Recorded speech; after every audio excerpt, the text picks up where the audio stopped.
बुलढाणा जिल्ह्यातील संग्रामपूर तालुक्यातील पळसोडा गावात चोरी झाल्याची धक्कादायक बातमी 4 जून रोजी सकाळी उघडकीस आली। सोनाळा पोलीस स्टेशन हद्दीत येत असलेल्या पळसोडा गावातील मारुती मंदिरात चोरी झाल्याचा प्रकार उघडकीस आला आहे। अज्ञात चोरट्याने 3 जूनच्या रात्री मंदिर बंद असताना मंदिरात प्रवेश करून चोरी केल्याची घटना घडली।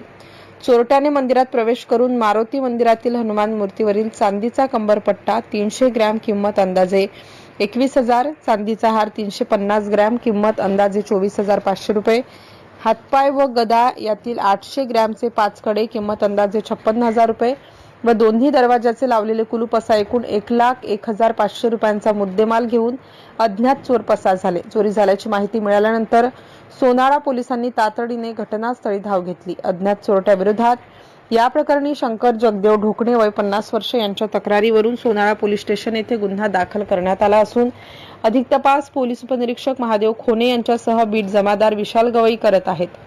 मागील काही महिन्यांपूर्वी सातपुड्यातील वारी हनुमान येथे हनुमान मंदिरामध्ये चोरी झाली असता पोलिसांकडून अज्ञात आरोपींचा अजूनही शोध लागला नसून या चोरीमुळे सोनाळा पोलिसांसमोर दुसरे एक मोठे आव्हान उभे राहिले असल्याची जोरदार चर्चा परिसरात होताना दिसते आहे।